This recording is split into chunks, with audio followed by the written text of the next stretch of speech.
듣고자 합니다. 이 시간도 오셔서 저희들에게 말씀하여 주옵소서.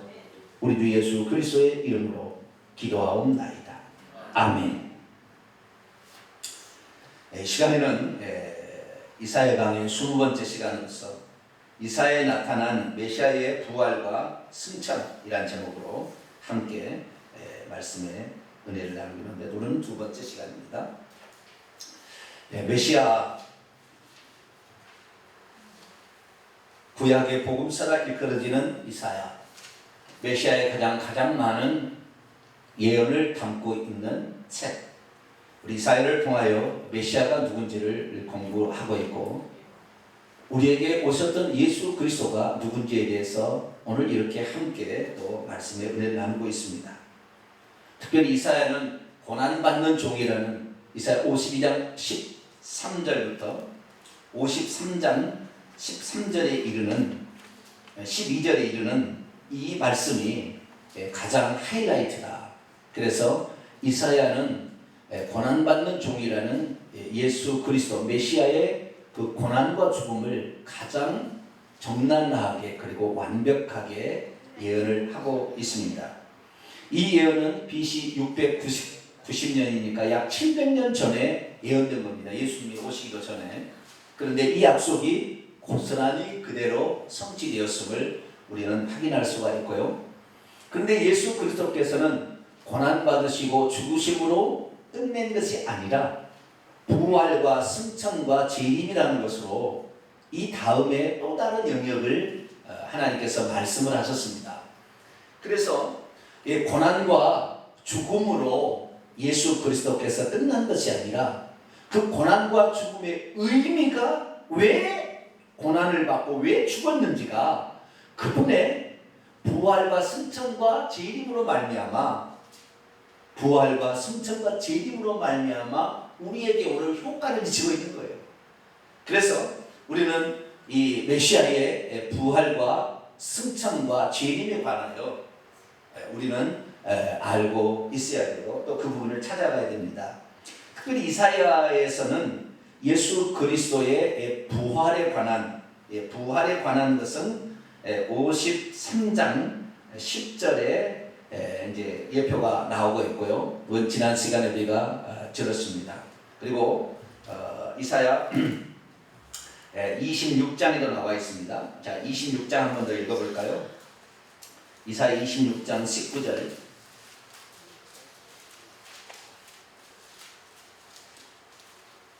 이사야 26장 19절 보겠습니다. 같이 읽습니다. 시작. 주여, 주의 죽은 자들은 살아나고 그들의 시체들은 일어나리이다. 티끌에 누운 자들아, 너희는 깨어 노래하라. 주의 이슬은 빛난 이슬이니 땅이 죽은 자들을 내놓으리로다. 아멘. 주의 죽은 자들은 일어나고 나중에 부활이 있을 것임을, 우리 성도들의 부활이 있을 것임을 첫 열매로서 예수님 우리에게 보여주신 것이죠. 그래서 예수 그리스도의 부활을 통하여 우리는 예수 그리스도께서 죽음이 어떤 의미가 있었고 그리고 어떤 효과를 미치는지에 대해서 알았는데, 가장 중요한 것은 사망 권세를 내렸다는 거예요. 예수님께서 제자들에게 부활 후에 나타났는데 부활을 잘 믿지 않은 거죠. 그래서 누가복음 24장에 하면 모세의 글과 선지자의 글과 시편에 나를 가리켜 기록된 것이 반드시 이루어져야 할 것이 아니냐 하면서 예수 그리스도의 죽음과 그리고 부활에 관하여 이미 예언되어 있었습니다. 우리는 그래서 부활의 두 가지 예표를 보는데, 하나는 아브라함이 이삭을 번제단에 모리아산에 바치는 그 장면과 그 다음에 요나가 물고기 뱃속에 들어갔다가 3일 만에 살아나는 그 사건을 통하여 메시아가 3일 만에 다시 살아날 것이라는 것을 우리가 알 수가 있게 된 것이죠. 뿐만 아니라 수많은 부활에 관한 또 다른 의견들이, 예언들이 시편에도 나와 있고, 이런 사실을 지난주에 우리가 들었습니다. 오늘은 이제 이어서 이제 승천으로 넘어가게 될 건데요. 예수 그리스도의 부활의 중요성을 조금 더 살펴보고, 그리고 예수 그리스도의 승천과 승천의 의미에 관하여 오늘 살펴보길 원합니다. 예수 그리스도의 부활이 왜 중요하느냐?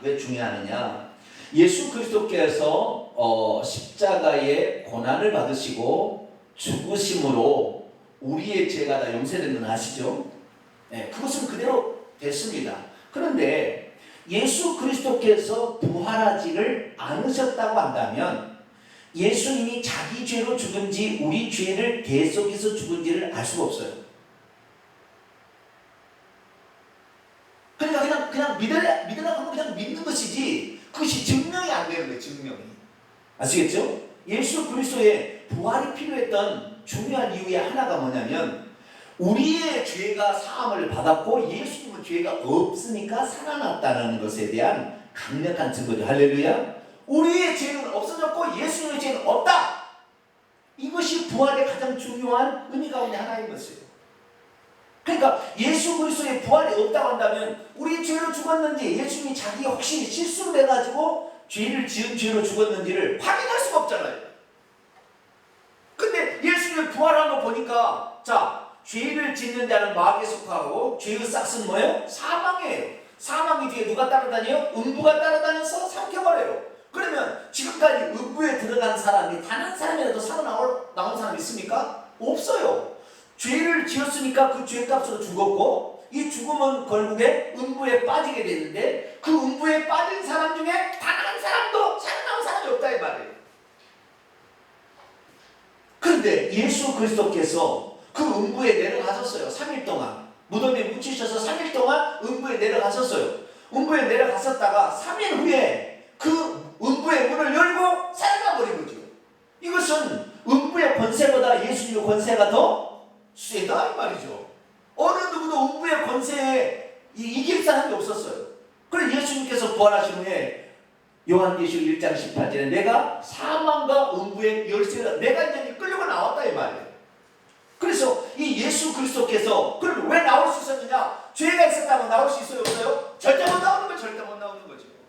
예수님이 살아나셨다는 것은 예수님의 죄가 없다. 이게 강력한 표명이에요. 그럼 무엇 때문에 죽었냐? 우리 때문에 죽은 거예요. 할렐루야. 우리를 대신하여 죽은 것입니다. 자, 고린도전서 15장을 봅니다. 고린도전서 15장.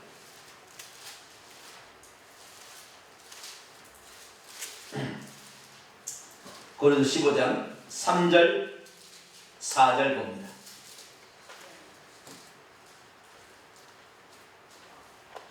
고린도전서 15장 3절 4절 있습니다. 시작. 내가 받은 것을 먼저 너희에게 전하였느니 이는 성경대로 그리스도께서 우리 죄를 위하여 죽으시고 장사 지낸 바 되셨다가 성경대로 사흘 만에 다시 살아나사. 아멘. 성경대로 죽으셨고 성경대로 살아나셨다. 그렇죠? 성경대로 죽으셨다. 이건 이사야 53장 이 대표 이거 시편 22편에 나오는 거죠. 이 성경대로 예수 그리스도께서 죽으셨다가 다시 살아난 것을 분명하게 우리에게 말해주고 있는 것이죠. 그런데 그 죽으시고가 앞에 뭐가 있냐면 그리스도께서 성경대로 누구를 위하여 죽으셨어요? 우리의 죄들을 위하여 죽으셨습니다. 우리의 죄를 대속하시기 위해서 죽으십니다. 살아날 수 있는 것은 뭐예요? 그분이 죄가 없으니까 살아났죠. 결국에 예수님의 살아남으로 그분은 죄가 없다는 것이 증명이 되었고 우리의 죄를 대신에게 죽은 속죄제사가 하나님 앞에 드려져서 속죄제사가 완성되어졌으니 우리의 죄가 예수 그리스도로 말미암아 없어진다는 확실한 표징이 나타난 겁니다. 할렐루야. 이거예요. 그래서 그것을 한마디로 어떻게 요약하냐면 자 14절입니다. 15장 고린도서 15장 14절 있습니다. 시작. 그리스도께서 만일 다시 살아나지 못하셨으면 우리가 접한 것도 헛것이요 너희 믿음도 헛것이다. 왜 그럴까요? 17절 있습니다. 시작. 그리스도께서 다시 살아난 일이 없으면 너희의 믿음도 헛되고 너희가 여전히 죄 가운데 있을 것이요. 만약에 다시 살아난 일이 없으면 우리의 죄가 사해졌는지 안 사해졌는지 잘 모른다 이 말이에요. 그래서 예수 그리스도의 부활은 우리의 죄가 예수 그리스도께서 오셔서 우리의 죄를 위하여 십자가의 대속사역을 완성하셨다라는 가장 강력한 표징입니다. 할렐루야. 그러니까 자, 두 가지 면으로 봅니다. 예수 그리스도의 부활의 큰 의미는 하나는 예수 그리스도께서 우리의 죄를 위하여 대신 죽으시고 자신은 죄가 없다는 표적으로 살아나신 것. 또 한 면은 뭐냐면 사망 권세를 이길 수 있다는, 사망 권세를 이길 수 있다는, 사망과 음부의 권세를 이길 수 있다는 또 다른 표적이. 다시 말해서 마귀를 아무도 못 이겨요. 이 세상을 탈출할 수 있는 방법이 없는데 오직 예수 그리스도께서 오셔서 사망과 음부의 권세를 패하시고 사탄의 머리를 박살내시고 그리고 부활하심으로 말미암아 이 세상을 탈출하여서 아버지께로 내가 다시 갇힌다 그랬잖아요. 그렇죠? 네. 그래서 성천이 중요한 것은 뭐냐면 원래대로 다시 가신 것인데 이 사망과 음부의 권세를 패하셨다는 또 다른 아주 중요한, 마귀의 사망과 음부의 권세를 패하셨다는 또 다른 중요성이 있는 거예요. 그러니까 우리가 원래 죄값으로 죽어야 되잖아요. 근데 예수님이 우리의 죄값을 대신해 죽었어요. 그럼 우리는 안 죽을 수도 있다는 거예요. 할렐루야. 이거예요, 이거. 죽어도 다시 산다는 거예요. 할렐루야. 이거. 그래서 우리의 소망이, 우리의 소망이 있는 거예요. 우리의 소망. 자, 이 우리의 소망을 봅니다. 고린도서 15장 12절 13절 있습니다. 시작. 그리스도께서 죽은 자 가운데서 다시 살아나셨다 전파되었거늘 너희 중에 어떤 사람은 어찌하여 죽은 자들 가운데 부활이 없다고 말하느냐. 만일 죽은 자의 부활이 없으면 그리스도도 다시 살아나지 못하였으리라. 그리스도께서 다시 살아나는 거 보니까 우리도 다시 살 수가 있다. 사망 권세가 예수님 패하심으로 예수님만 붙잡으면 우리도 사망 권세를 이기고 살아날 수가 있다. 할렐루야. 이것을 말해준다는 거예요. 한편으로는 우리 죄가 없어지고 예수님 죄 없음이 드러났지만 한편으로는 사망 권세를 이길 수 있는 길이 열렸다. 새로운 길이 열렸다. 할렐루야. 이것이 바로 예수 그리스도의 부활의 의미라는 것입니다. 그것을 한마디로 요약하는 것이 20절입니다. 고린도서 15장 20절 읽습니다. 시작. 그러나 이제 그리스도께서 죽은 자들 가운데서 다시 살아나사 잠자는 자들의 첫 열매가 되셨도다. 첫 열매가 되셨으니 그 다음에는 계속 열매가 맺겠죠. 나락을 심으면, 벼를 심게 되면 올개심인가요? 먼저 익은 거 이거 찧어가지고 이렇게 삶아가지고 이것을 씹어먹는 거 있잖아요. 그 뭐라고 하죠? 찐쌀? 우리 어머니는 올개심이라고 해서 올개심인가? 모르겠네. 표준말이 있는지 잘 모르겠네. 노랗게 있잖아요. 네? 먼저 익은 거 갖다가 그거 하잖아요. 이거 익었으면 이제는 계속 익는다는 거잖아요. 네? 먼저 거뒀으니까. 네? 첫 열매를 거뒀으니까. 그래서 우리 모두도 죽은 다음에 다시 살아날 수 있어요. 그런데 이걸 아셔야 돼요. 다시 살아나면 두 가지가 필요한 거예요. 하나는 사망 권세를 이기신 예수님이 자기 안에 있어야 돼요. 이 예수님에 대한 믿음이 있어요. 또 하나는 죄가 없어야 돼요. 예수님이 있어도 죄가 있으면 못 데려갑니다. 그래서 우리가 예수 그리스도로 말미암아 죄 사함을 받으려면 우리가 회개함으로 죄 사함을 받는 것이지, 회개도 안 하는데 예수님이 우리 죄를 위해 죽었다고 해서 우리가 회개 안 하면 죄는 여전히 내게 남아있는 거예요. 아시겠죠? 예수님 모든 사람에서 죄를 죽었으나 그것이 내게 효력을 미치려면 나는 회개해야 되는 것입니다. 할렐루야. 예수님에 대한 바른 믿음에다가 회개. 그래서 마가복음 1장 15절에 하나님의 나라가 가까이 왔으니 회개하고 복음을 믿으라. 할렐루야. 이것이 천국 가는 비결이에요. 그래서 우리는 회개를 해야 되는데, 진짜 회개를 해야 되는데 회개를 안 해요. 많은 사람 회개를 몰라요. 그래서 우리 교회는 우리 주님이 오실 때까지 회개를 계속 외치고, 할렐루야. 회개해서 우리가 사망 권세를 이기고 꼭 부활하여 천국에 들어가는 저와 여러분 되시길 바랍니다. 자, 그 다음에 예수님께서 부활하셨어요. 부활하신 다음에 예수님은 이 땅에 계시면 되지 않겠어요? 네? 부활하셨어요. 그럼 이 땅에 살면서, 야, 내가 분명 죽었다? 내 지금 살아났어. 자, 봐. 그리고 지금까지 복음을 전하러 다녔으면 얼마나 좋겠어요. 그래, 안 그래요? 어? 대답을 안 하시네. 아니, 나 살아났어. 이게 진짜야. 그리고 지금까지 안 죽으실 거 아니에요, 예수님은. 왜? 부활의 몸을 입었으니까. 다시 죽을 수 없다 이 말이에요. 아시겠죠? 부활의 몸이라는 건 다시 죽을 수 없는 몸을 얻은 거 아니에요. 어느 누구도 지금 다시 죽을 수 없는 몸을 입은 사람이 이 땅에 없잖아요. 그렇죠? 그런데 예수님이 나는 여기 있어. 지금 2000년 동안 아직 죽지 않냐고 그렇게 계속 사람처럼 복음을 증거하면 우리가 다 믿고 예수 믿고 천국 가지 않겠어요? 그래, 안 그래요? 근데 왜 그러면 예수님을 승천하셨을까? 가버렸을까요?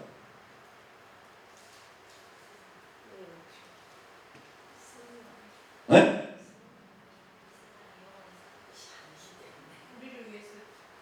우리를 위해서. 이 땅에서 준비하면 안 돼요? 네? 이 땅에서 준비하죠. 뭐 이 땅에서 천사들 오라 해라. 네? 여러분 뭘 아셔야 되냐면요, 기본적으로 보이지 않는 영계와 이 땅의 물질계는 현저한 차이가 있어요. 영계는 보일 수가 없어요. 보이지 않는 것이에요. 그걸 보이게 하면 안 되는 거예요. 그럼 믿음이 뭐가 필요 있어요? 여기 있는데 믿음이 뭐가 필요했다 이 말이에요.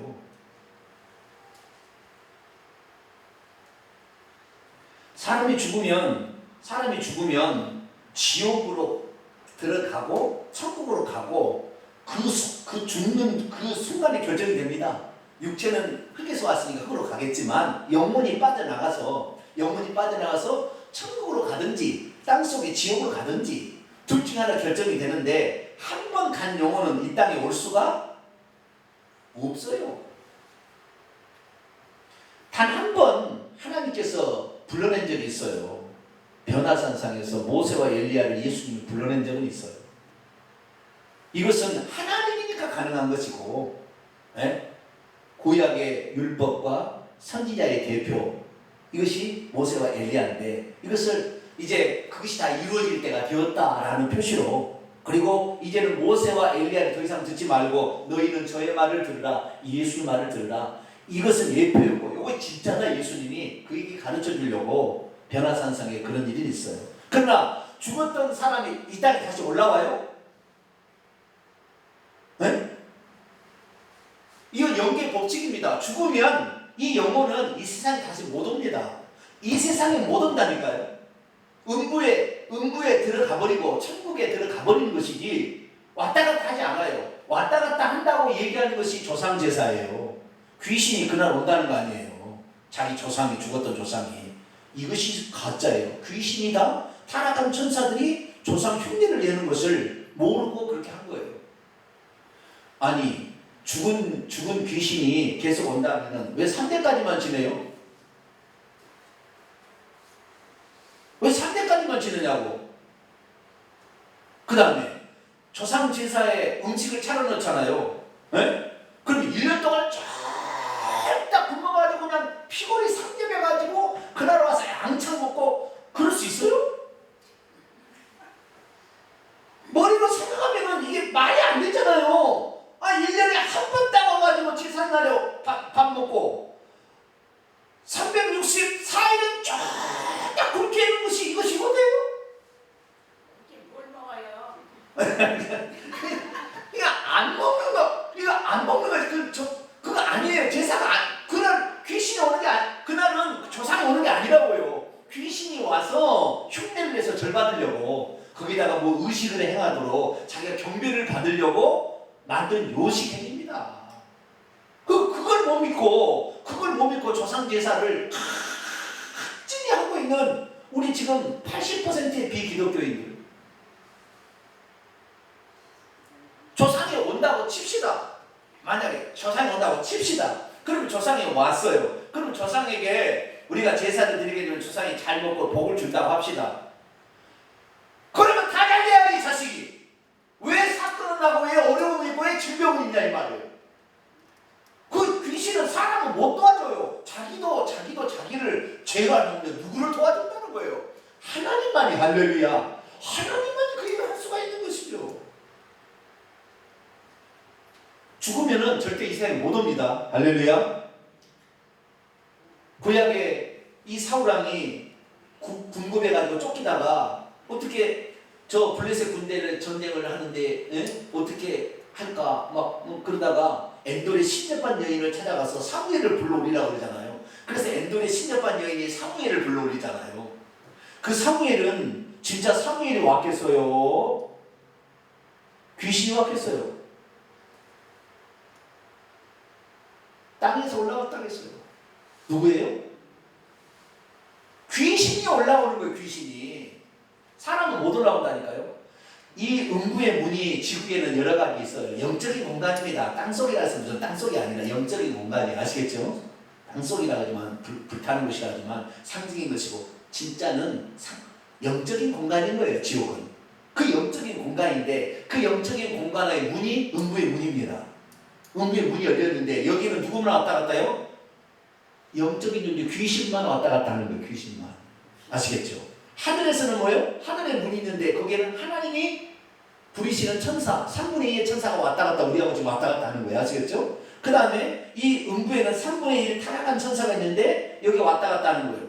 천국에 들어가 있는 사람과 영혼과 지옥에 들어가 있는 사람의 영혼은 왔다 갔다 할 수가 없어요. 영계의 법칙이에요. 이것은. 천사는 그래서 절대 사람의 눈에 보일 수가 없어요. 하나님이 일부러 나타나게 하지 않은 한 불가능한 것입니다. 그러니까 예수님께서 죽었다가 부활하신 다음에는 어디로 가셔야 돼요?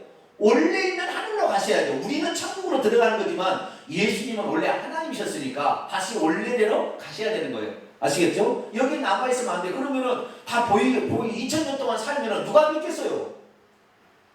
믿음이 필요 없죠. 믿음이. 그래서 예수님께서는 그래서 40일 동안만 순간순간마다 다시 나타나. 그러니까 예수님께서 그렇게 나타나심으로 사람의 죽은 다음에는 보이지 않는다라는 사실을 그 제자들에게 알려주시고 그리고 그들이 보는 앞에서 이제 감람산에서 예수님께서 승천을 하십니다. 자, 사도행전 1장입니다.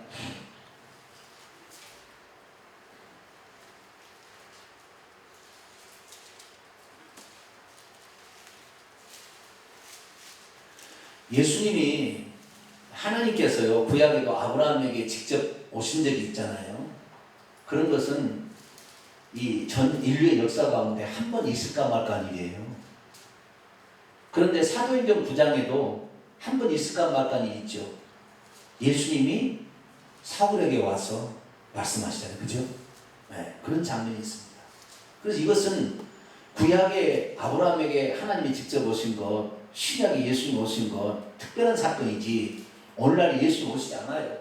예수님은 이 성경 말씀을 성경을 보내서 깨닫게 하심으로 믿게 하는 것이지 직접 오시지 않아요. 직접 온 것은 다 귀신이 가장하는 것입니다. 귀신이 가장하는 거예요. 자, 사도행전 1장 9절부터 11절. 사도행전 1장 9절에서 11절 읽습니다. 시작.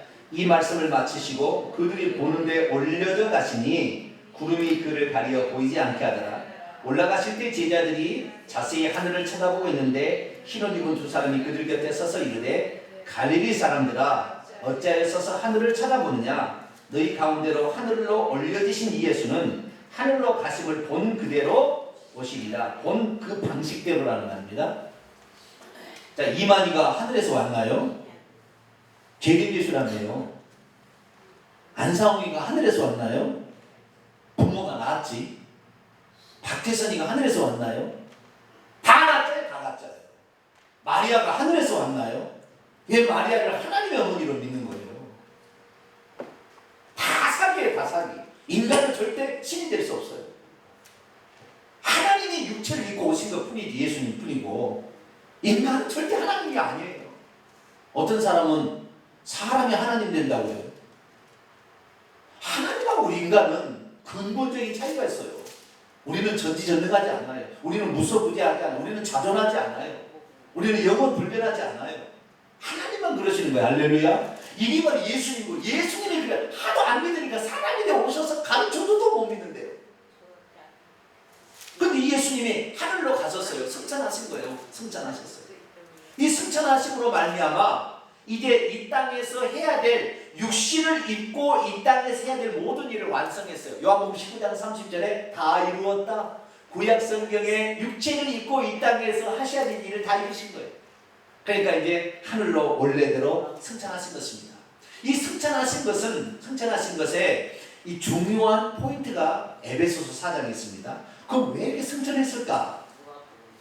우선 기본적인 것은 영계에는 두 영계를 왔다 갔다 할 수 없다는 거 아시겠죠? 천사만 19년권으로 왔다 갔다 할 수가 있는 것이고, 사람은 죽어서 음부에서 나올 수가 없어요. 불가능한 거, 제사 다 쓸데없는 것입니다. 네. 천국에도 한번 들어가 보는 사람, 이미 천국에 있는 사람, 천국에서는 뭐예요? 천국에 들어간 사람 성인으로 숭배하고 있어요. 다 미친 짓입니다. 사람이 뭘 구원할 수 있는데 불가능한 거예요. 이건 아닌 것입니다. 네. 그래서 우리는 뭐냐? 오직 이 승천의 의미를 정확히 알았는데 예수님께서 승천하신 이유가 있어요. 자, 에베소서 4장 볼까요?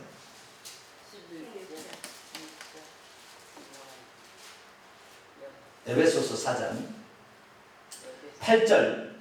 이게 바로 시편에 나와 있는 예수님의 승천에 관한 예언을 이루셨다라고 사도 바울이 인용하고 있는 것입니다.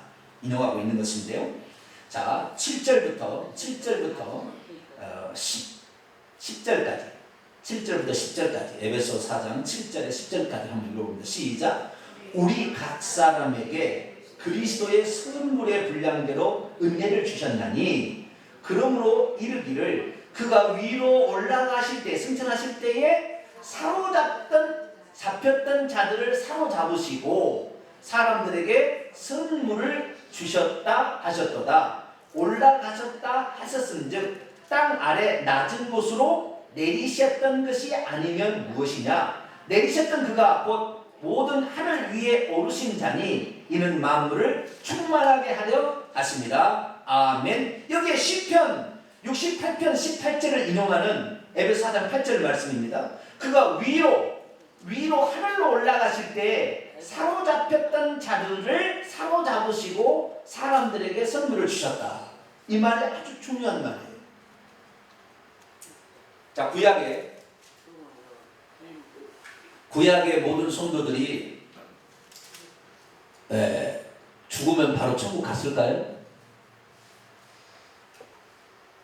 우리는 하늘로 갔다는 얘기를 들어요. 에녹이 승천했다. 엘리야가 승천했다. 들었죠? 그때 다 위로 가잖아요. 그죠? 땅으로 간 게 아니죠. 승천했어요. 하늘로 올라가. 엘리야도 불만과 불미가 와서 회리바람을 타고 이렇게 올라가죠. 그죠? 하늘로 간 거예요. 여러분, 우리는 죽었을 때 하늘로 가야 됩니다. 할렐루야. 죽어서 땅으로 내려가면 지옥 가는 것입니다. 그때 만약에 내가 딱 죽었는데 지옥에서 막 빨려간다. 이건 어떤 힘에 의해서 가는 것입니다. 그러면 지옥 가고 있는 거예요. 때는 늦어서 이 사람 지옥 가는 거예요. 여러분, 살아있을 때 회개하세요. 할렐루야. 죄를 남김없이 회개해야 돼. 그래야만이 이 죄가 죄를 잡고 하는 거예요.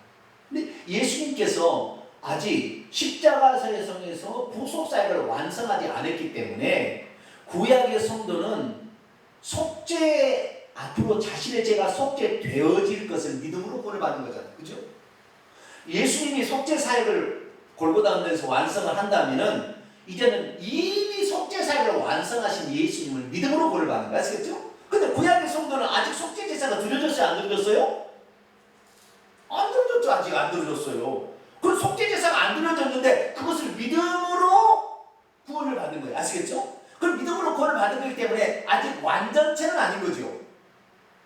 그래서 그 구약의 성도들은 이것은 지금부터는 제가 이것을 얘기하는 것은 추정입니다.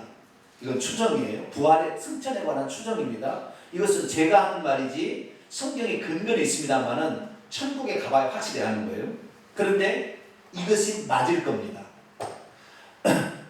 구약의 성도는 그러니까 아브라함의 품에, 예수님께서 누가복음 16장에 아브라함의 품이라고 얘기를 했어요. 아브라함의 품. 여러분, 천국이 아브라함의 품인가요? 하나님의 품인가요? 잘 생각해 보세요. 아브라함의 품이에요? 하나님의 품이에요? 하나님의 품이죠, 천국은. 천국은 하나님이 다스리는 것이 아브라함이 다스리는 것이 아니에요. 아브라함은 피조물이에요. 아브라함은 왜 아브라함의 품이라 했느냐? 아브라함은 무엇의 조상? 믿음의 조상. 아시겠죠? 그 믿음을 가지고 간 성도들의 대표자 누구예요? 아브라함. 그래서 이 나곤을 표현할 때 아브라함의 품이라고 한 것은 아직 구속이 완성이 안 돼서 예수님 비유를 들 때는 아직까지 구속이 완성이 안 됐잖아요. 그렇기 때문에 구약의 성도는 다 어디로 갔어요? 아브라함의 품으로 간 거예요.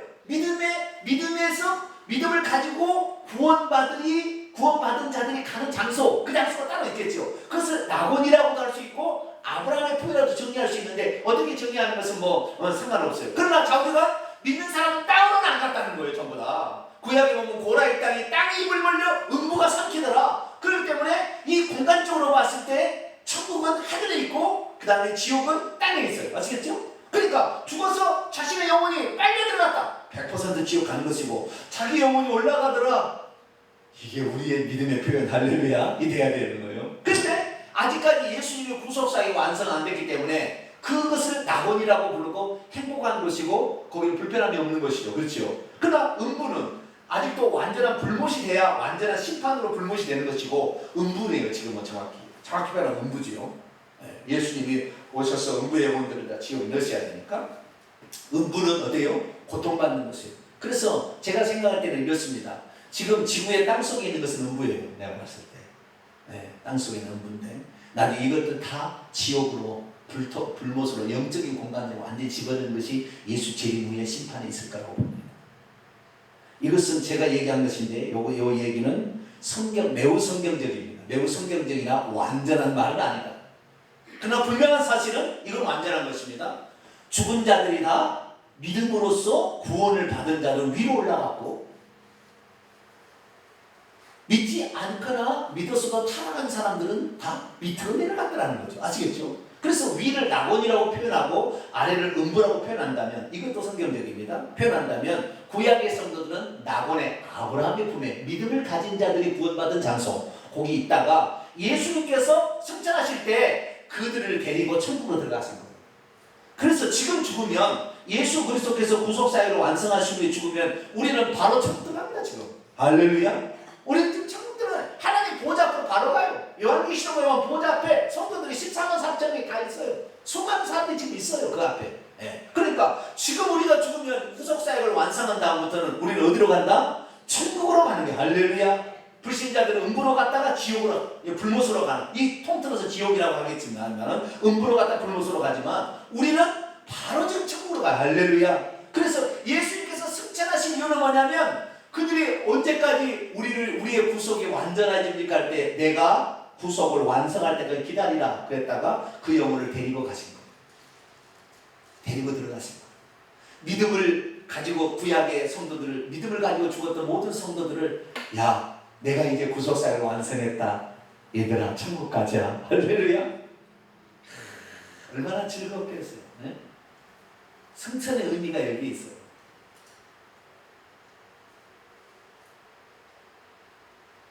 예수님은 구약의 믿음을 가지고 죽은 성도들을 데리고 사로잡았던 자들을 이제 데리고 가셨다. 할렐루야. 그리고 가신 다음에는 선물을 주셨어요. 선물. 이 선물이 성령입니다. 그래서 이 성령 세례와 성령을 사도행전에 계속 그리스도의 선물이라 하나님의 선물이라 하나님의 성령이다 이렇게 얘기를 하는 거예요. 아시겠죠? 그래서 이제 천국으로 가셔서 승천하신 것입니다. 승천하신 다음에 어떤 일이 있었느냐? 자, 승천 직후에는 예수님이 하늘에서 속죄제사를 드려서 하늘에서도 완성을 한 다음에 그 다음에 보좌 우편에 앉으십니다. 자, 마가복음 16장을 봅니다.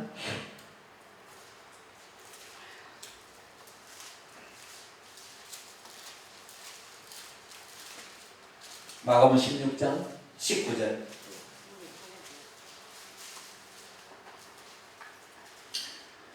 마가복음 16장 19절 읽습니다. 시작. 주 예수께서 말씀을 마치신 후에 하늘로 올려지사 하나님 우편에 앉으시니라. 아멘. 자, 하나님 우편에 앉으셨다. 우리도 사도신경에 하나님 우편에 앉으셨다. 그러니까 우리는 전부 착각을 했어요. 그동안에. 뭐라고? 하나님 우편에도 보좌가 따로 있어서 예수님이 앉은 보좌가 있는 모양이구나. 근데 아버지 보좌가 있고 오른쪽에 무슨 보좌? 아들의 보좌가 있는 모양이다. 그리고 요한계시록을 봤더니 요한계시록에는 보좌가 한 개더라, 여러 개더라? 빨리빨리 대답하세요. 요한계시록이 예수님의 승천 후에 요한계시록을 쓴 건데 요한계시록 보니까 보좌가 한 개더라, 두 개더라? 구약에는 보좌 한 개예요. 근데 요한계시록 보면 예수님이 죽고 나서 65년 뒤에 쓴 묵시인데 거기에 천국의 환상을 사도 요한이 가서 올라가서 봤더니 거기에 보좌가 몇 개 있더라? 한 개밖에 없어요. 그게 아버지의 보좌요. 그것이 어린 양의 보좌예요. 그러니까 하나님 보좌 우편에 앉으셨다는 말은 상징적인 표현이지 실제를 말하는 게 아니었어요. 할렐루야. 이 상징적인 표현이었어요. 자, 시편 16편을 봅니다. 시편 16편.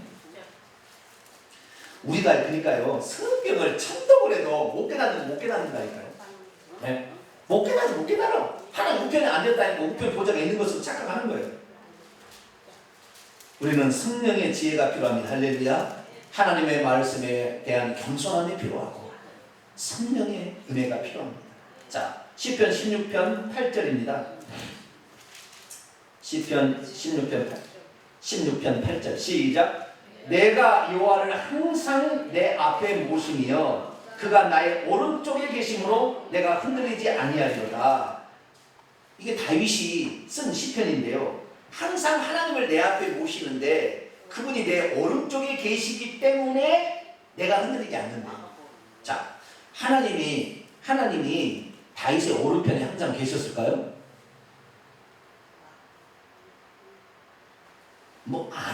여기시니까 아니 그랬다 말하기도 그렇지만 하나님이 다윗의 꼬북입니까? 오른쪽에 있으라면 오른쪽에 있고 왼쪽에 있으라면 왼쪽에 있나요? 이 말은 무슨 말이에요? 오른쪽이라는 것은 승리할 때 깃발을 외치는 거예요. 승리했다 이런 거예요. 이 오른손이라는 것이 힘을 상징하는 것이고 승리를 상징하는 것입니다. 그래서 주님께서 내 오른쪽에 계시기 때문에 나는 적의 원수들이 아무리 나를 쳐들어와도 나는 패망하지 아니하고 승리할 수 있었다. 그분이 나의 오른쪽에서 나의 힘이 되신다. 그런 말이 할렐루야. 이 말이 하나님은 오른쪽에 계시면 하나님이 오른쪽에 앉아 계세요? 다윗에 와가지고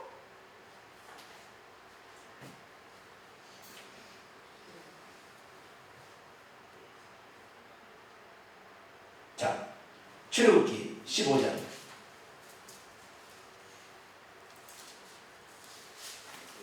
출애굽기 15장 6절. 우리가 얼마나 신앙 고백이에요. 근데 사도신경이 신앙 고백이 우리를 착각하게 했는지도 몰라요. 하늘에 오르사 하늘에 우편에 앉아 계시다. 이래 우편에 앉아 계시다. 그러니까 우편에 보좌가 있는 것처럼 착각을 해버리는 거예요. 네. 자, 출애굽기 15장 6절 읽습니다. 시작. 여호와여 주의 오른손이 권능으로 영광을 나타내시니다. 여호와여 주의 오른손이 원수를 쳐부시니다. 주님 여호와여 주의 오른손인데 오른손이 뭘 나타낸다고요? 능력으로 영광을 나타내고 원수를 부숴버린대요. 하나님의 오른손이 있어요 없어요? 하나님이 여기시는데 오른손이 있어요 없어요? 대답을 해보세요. 하나님은 여기시는데 오른손이 있어요 없어요? 없죠. 하나님은 볼 수가 없어요. 사람이 항상 나타나서 보여지니까 사람은 보여지는 것 뿐이지 없어요. 하나님 영이신데. 그런데 그분의 오른손이 뭐요? 지금 오른손이 지금 15장 뭡니까? 애국 군대를 수장을 시켰어요. 여호와께서 하신 것이죠. 모세가 손만 들었을 뿐이지 하나님 천사를 시켰었는데 하나님께서 그 원수들을 다 애국의 군대를 홍해에 멸하시고 이스라엘 군대로 승리케 하셨다. 이것을 표현을 노래를 그렇게 한 거예요. 주의 오른손이 이 힘과 능력과 영광과 승리를 상징하는 표현이 뭐예요? 오른손이라는 표현이다 이 말이에요. 아시겠죠? 다시 마가복음 16장 넘어옵니다.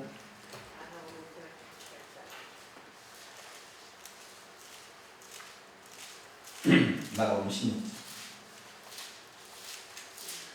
그리고 우리 이제 개혁성경은 이 전치사 문제를 쉽게 그냥 풀어버렸어요. 근데 헬라 원문을 보면, 원문을 찾아보면 그렇게 안 돼 있어요. 하나님 우편에 앉으시니라 이렇게 있잖아요. 근데 원문을 보게 되면 우편에 어떤 장소에라는 개념이 아니에요. 네? 오른편에 영어로 어디에 그게 아닙니다. 여기 보면 원문을 보면 에크예요. 에크는 뭐냐?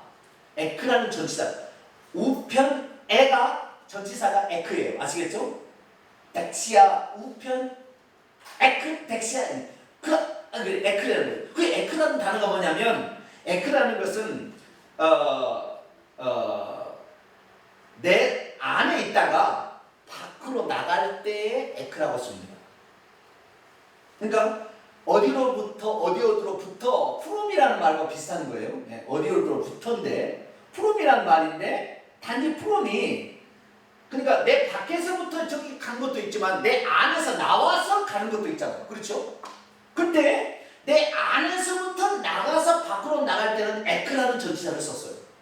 그러니까 예수님이 하늘로 올려지셨지만 원문은 뭐예요? 하나님으로부터 나와서 오른쪽에 있는 거예요. 지금 이게 무슨 말입니까? 예수님이 우리로 봤을 때는 올려지셔가지고 하나님 우편에 계셨다는데 영적으로 보면은 하나님께서 이제 사람이 되어셔서 오셔가지고 승리자로서 이제 원수를 발로 밟을 때까지 오른편에 앉아있으라는 시편 110편 1절의 예언에 따라서 하나님으로부터 나온 것이지 우리는 올라간다고 표현하지만 하나님이 이제 우리의 승리자이심을 만천하의 천사들 앞에 저 사탄마귀 루시퍼 지옥에서 쳐다볼 때 승리했다는 것을 보여주기 위하여 하나님으로부터 나온 거라니까. 하나님 안에서부터 밖으로 나온 거라니까. 이게 우편이라는 말이 하나님의 오른쪽으로부터 밖으로 나오셨다 이 말이에요. 그러니까 우리가 볼 때는 올려지신 거지만 하나님께서는 이제 모든 사역을 완성하시고 오르신 다음에 우리의 증인이 되도록 우리가 우리의 증인으로 전시하도록 하나님으로부터 나온 거예요. 원문은 그런 게 있어요. 그런데 우리는 한글로 그냥 우편에 앉으셨으니까 하나님 보좌 딱 계시는데 예수님이 가서 오른편에 딱 앉으시면 되나? 그게 아니란 말이에요. 원문에는 그게 아니란 말이에요. 네? 참. 이 목사들은요 원문을 공부해야 돼요. 내가 봤을 때. 그러지 않으면 완전히 헷갈리는 거예요. 하나님 두 분 만드는 거예요. 응? 아들 하나님, 아버지 하나님 두 분 만드는 거예요. 응? 한 분 하나님을 다신론으로 만드는 거예요. 예수님께서 보좌 우편에 앉으셨는데 우편에 앉으신 목적이 있어요. 아시겠죠? 목적이 있어요. 목적이. 여기에 하나님께서 그냥 한 분으로 그냥 계시면 되는데 왜 오른편으로 그분로부터 오른쪽으로 나오셔가지고 있으신가? 이 요한계시록 표현하자면 어린 양의 어떤 그 증표로 그게 있잖아요. 그렇게 있는 이유가 있어요. 그 이유는 무엇일까요? 자, 요한일서 2장을 봅니다. 요한일서 2장 1절.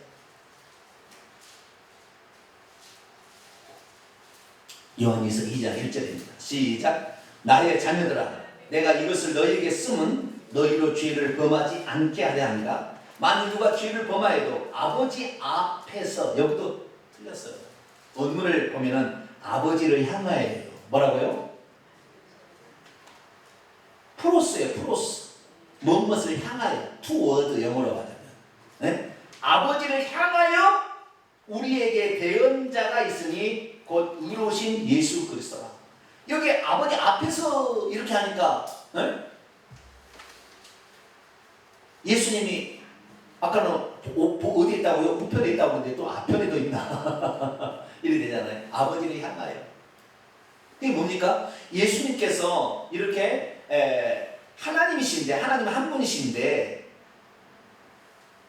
그리스도로서 우편에 계시거나 어쨌든 계시게 되는 이유가, 나오셔서 계시게 된 이유는 뭐냐면, 하나님을 우리가 직접 만나면 우리는 죽어버려요. 하나님 직접 만날 수 없어요. 그래서 하나님을 직접 만나지 못하니까 하나님이 육신을 입고 이 땅에 오셔서 하나님이 이런 분이다 가르쳐 줬잖아요.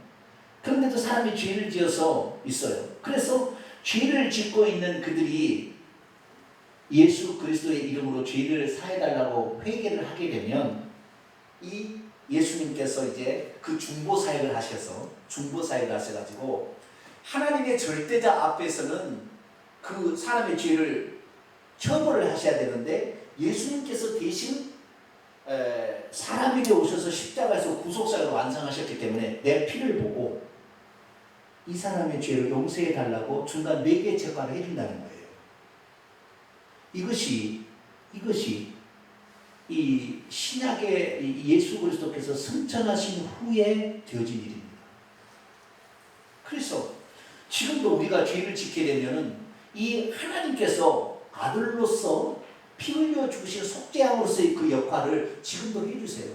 우리가 죄를 더 이상 고백하지 않을 때가 와요. 예수님 재림하면. 그러면은 없어집니다. 이 역할이. 그래서 고린도 15장에 보면은 아버지만 홀로 계세요. 이제 없어져 버려요. 아들 역할이 안 나오는 것입니다.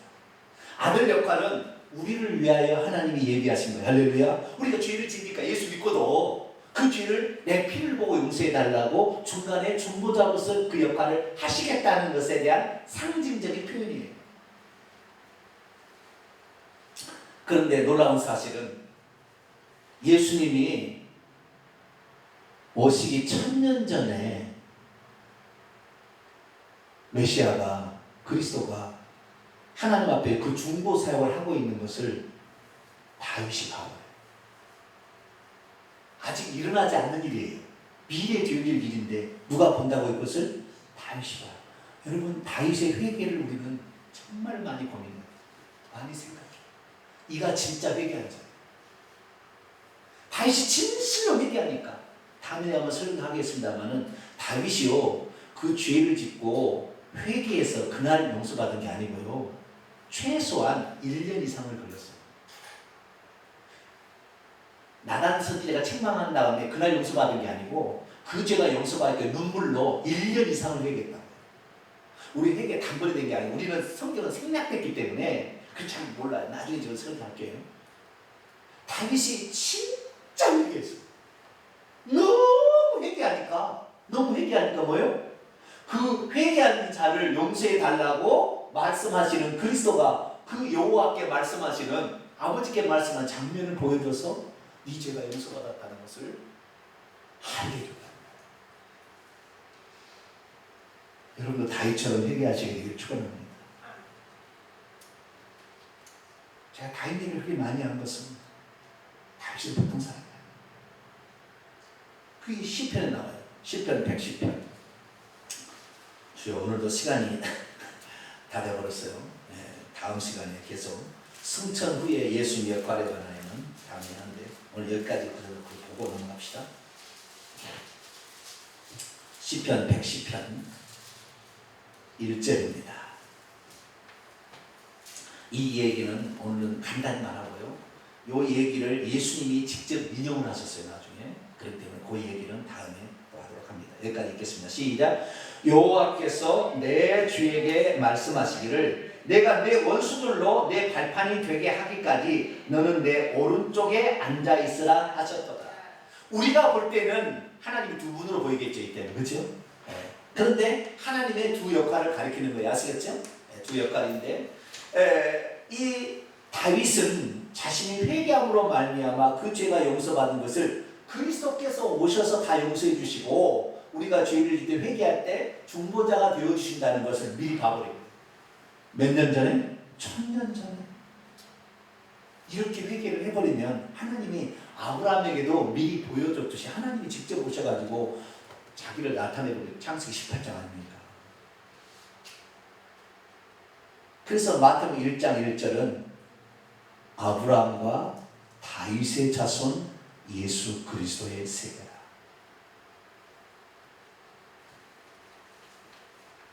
아브라함의 아들이요, 다윗의 아들이신 예수 그리스도의 기원의 책이라 이렇게 딱 나와요. 오늘 우리가 자 오늘 말씀을 정리합니다. 부활은 우리의 죄는 용서받고 예수님 죄가 없다는 표지요, 사망과 음부의 권세를 깨뜨렸다는 표시입니다.